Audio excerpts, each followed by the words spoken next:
Test, test. Say that again. Test, test. Try it one more time. So you could see the voice. Yeah, I could tell. Right. I just like having you say test, test. Uh-huh. It made me feel powerful, kind of.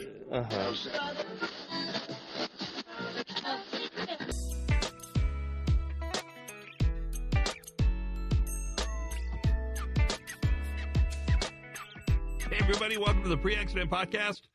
It's podcast time. So if you ask me what time it is, like if you said, hey, Todd, what time is it? I'd say it's podcast time because it's time for the podcast. Today, it has a bit of an international flair to it. Yes, today's podcast is international. This is a very interesting podcast where I talk to a young safety professional in Shanghai, China. His name is Anthony Mao. Now, you may say to me, is it the same Mao as you think of when you think of China? Like Chairman Mao and Mao? Yes, it is the same. I mean, I don't think they're related. Probably not, but it's the same Mao. And his name's not really Anthony, but he tells us his real name. But Anthony's is his English name. That's the name he uses because he makes it easier for us. And it was a really great opportunity to get and talk to, sit around and talk to a young safety professional. And I always think that's valuable for a bunch of reasons. It's even more valuable when you can talk about the future of safety and health in the world's most populous country that just has not traditionally paid a lot of attention to safety and health. Let's say it this way. I'm trying to think of ways to say this. They've started the journey later than we did. That was a good way to say that. That feels like a good thing to say. And because they've started the journey later than we did, I think their journey will be faster and probably more efficient than ours was. And that's actually that whole phenomenon is called technology jump. And I don't know how much you know about this, but a great example would be telephones. So places that were underserved for telephones, like Central Africa is a really great example. When we started telephones in the United States, we started with copper line and party lines and operators, and then we stayed with copper line and we went to automatic switching, and then we went to private lines, but still on copper, and we had landlines for a really, really, really long time, and then we developed cellular technology, which at first didn't really take into account data. Remember back when data used to come through copper? Like those of you that are really old, and you had AOL, and you would plug it in, and it would make all that beeping sound, and your modem would hook up over the landline. Well, now we don't need any of that. In fact, probably most of you listening to this podcast don't even have a landline. That's how unnecessary landlines are. But that landline developmentally was a big part of telephones, at least for us in the United States. In Africa, they skipped all those early developmental steps in telephonography, telephoning. That has a word, but I can't think what it is. And they immediately went almost directly to cellular with data. That's called a technology jump, and I guess it's a benefit. I mean, it means they went an awful long time with nothing when we had copper lines and hard lines and things like that. But when they did develop, they developed at the level of technology that was currently used, which means they didn't have to go through all that other technology. Some of this idea of the technology jump probably is going to exist on the journey to health and safety in places like China, because a lot of the early phases of safety that we know and sometimes run as fast as we can away from, they're not going to have to do some of that stuff because they can move almost immediately into maybe more advanced thinking, into more systems thinking.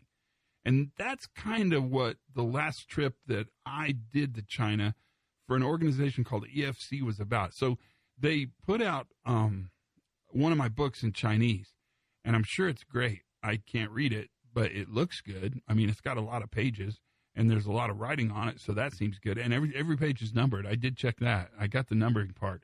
But because they put this book out in Chinese, they had a workshop where we went over and talked about human and organizational performance stuff, which is, you know, the stuff I talk about, and fatalities. We talked a lot about fatality and fatality prevention because that's the book they chose. Of all the books I have in my little repertoire of books, the one that they wanted to do first was the one around fatalities because there's a lot of pressure. And in fact, Anthony talks about the pressure on them around fatalities.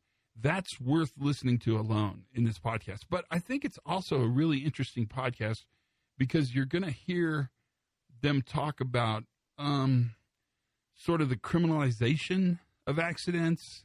There's some stuff going on there that's pretty interesting. I think you'll find this from a sort of a global sociological standpoint, a pretty interesting podcast to listen to. I hope everything's going great for you. We're deep in the middle of the holiday season, that sweet spot where we have Thanksgiving in the United States and then the holidays, the whole end of the year, Christmas, New Year's, all those holidays are happening.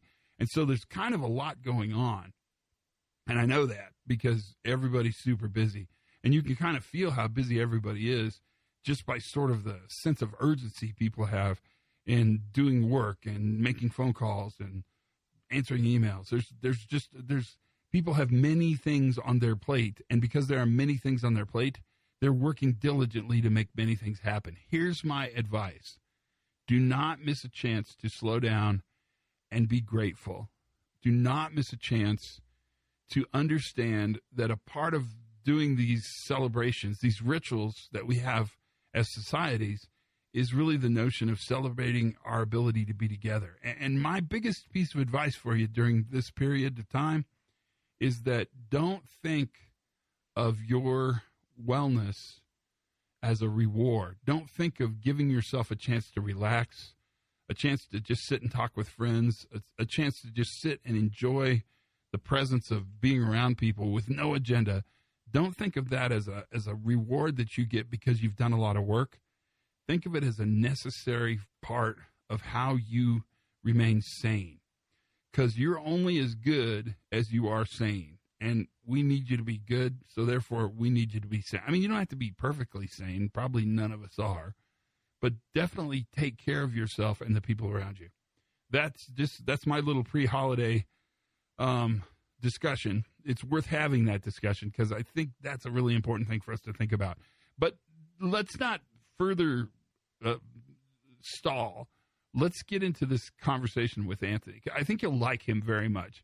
It's a really fun way to spend some time today on the podcast. So enjoy deeply. Open your ears, the appetite you have for hearing, and listen carefully as Anthony tells us the journey he's on in China with environment, safety, and health. Here's our discussion. Listen carefully. You'll like it.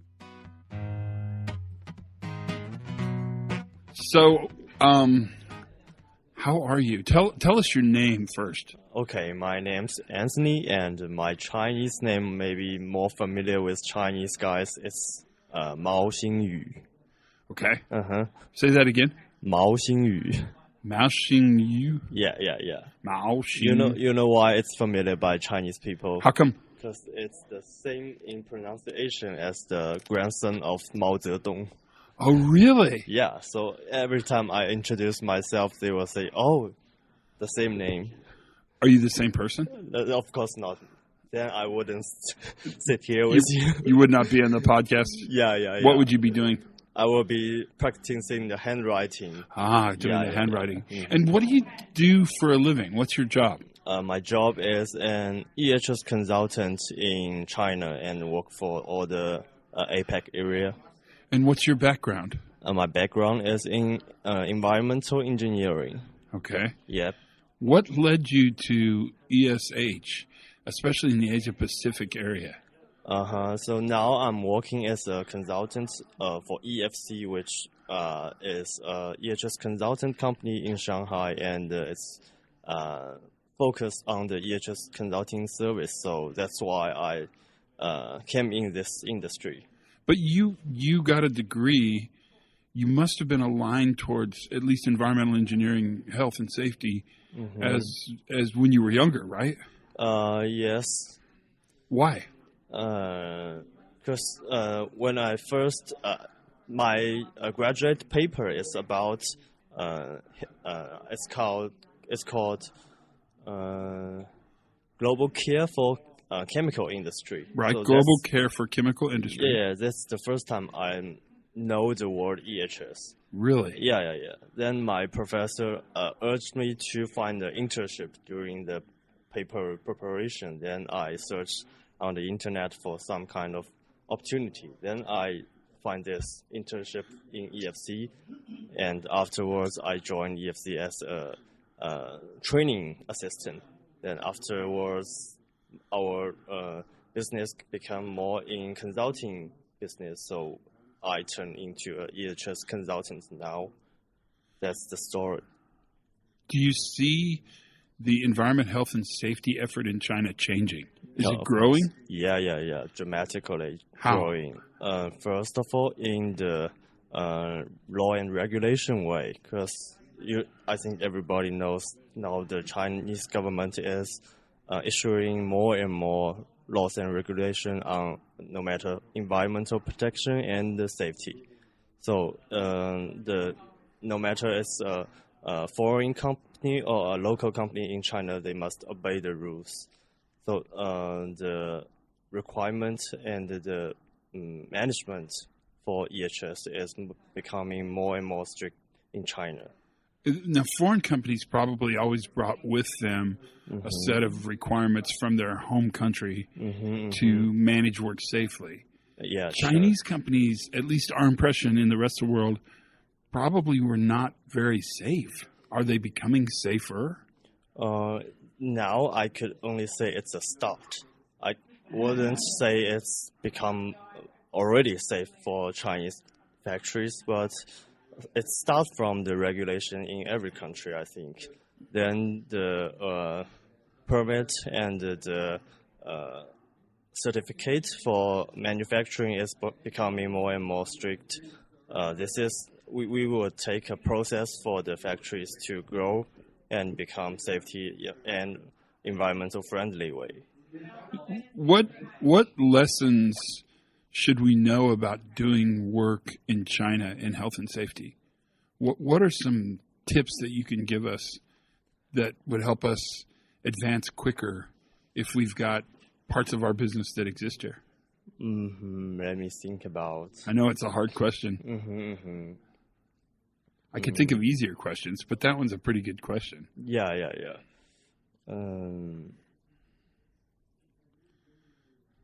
Are there big efforts around behavioral-based safety in China? It's sure there's the BBS program in the factory in China also, but it's also dominated by the foreign customers. Right. Yeah. So I think does BBS work in China? It's more like in a process way. Everyone do the checklist, do the observation. So it's not really the behavioral observation as much as the checklist and the... Yeah, it becomes a record for the employees and for the management, for the leadership. Is there a high need for employees to be safe? Do employees feel a need to be safe? I think I could take an example that now the responsible leadership for maybe accident. Now the leadership could be sent to prison if they are directly responsible for the accident. How do you feel about criminalizing accidents? It's just make it.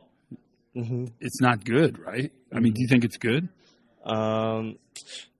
In my opinion, it has been put a lot of pressure for the leadership to manage safety seriously in their plant. It's no longer only for the record, for the audit by other by other organization, but it's really for themselves.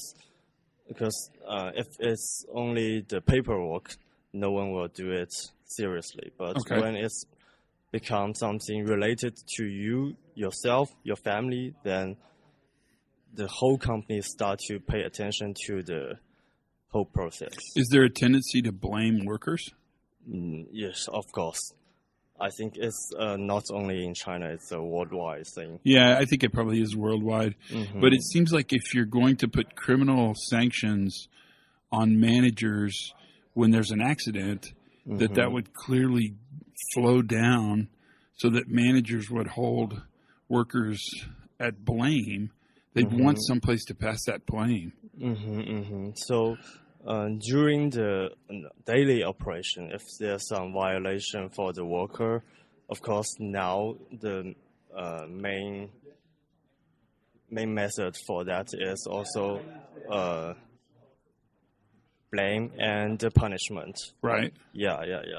It's how do you say, one change in the near future, I think, for China and for Chinese factories. So you think we're destined in China to go through the blame and punishment part of the cycle before we can actually value learning?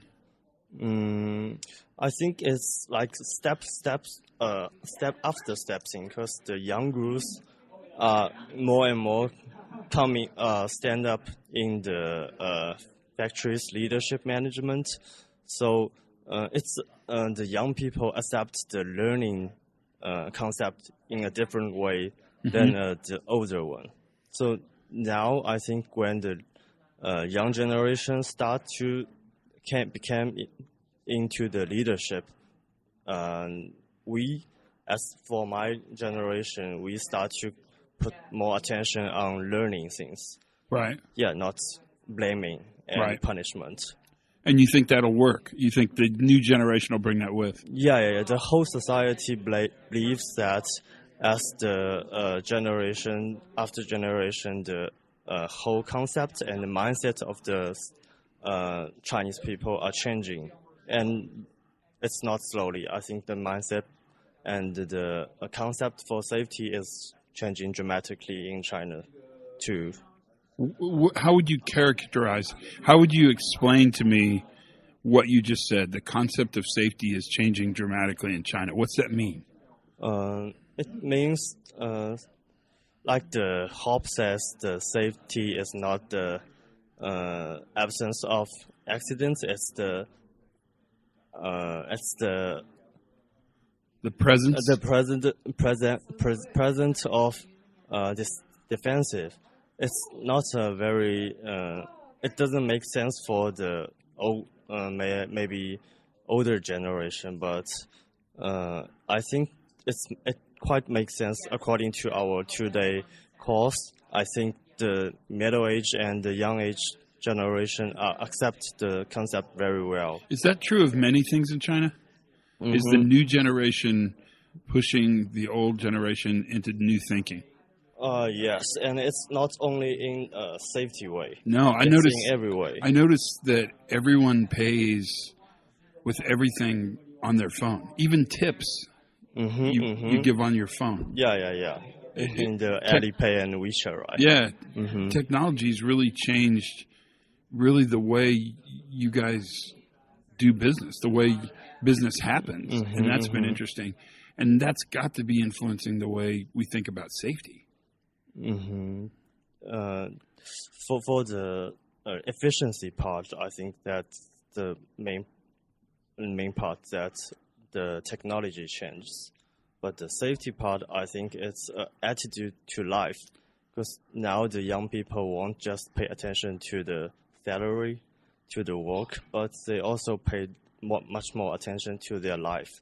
So without safety, you haven't life. You only have your work, your money. But it's a problem for the factory that they could not hire workers for those working line. How you call them? Assembly line. Yeah. Assembly line. Fewer and fewer young people are going to be workers on assembly line. They want to be join management team. So that's the part that you could take into safety, because when young people start to do the management, they don't just take everything as the efficiency and money way. They start to think about other philosophy, like safety, like happiness, and the whole group of the factory as a one family. So, Is that new? Yeah. It's a new thing. That's a new thing. Yeah. Wow, that's interesting. So what's the future look like? If you could guess the future, what do you think the future will look like in China? The future in China. For safety. The future for China in safety is difficult to describe because China is too complicated and too big. In the first step, cities like Shanghai, like maybe Beijing, the factories are already modernized like the whole world, like European, like America. But there's also villages have factories in China. So that's a very big gap between those two levels. So in the future, you could say the factory in Shanghai will still be as good as the whole world, but I think there will be great improvement for the village level, because much more foreign companies are doing the supply chain management in China, and also I have took part to a lot of projects to help the management of those little factories, and that is not that didn't exist in the past. So we are paying more and more attention to the village, since the whole level of the factories are doing more and more, much more better than the past. Are you guys okay learning from the rest of the world?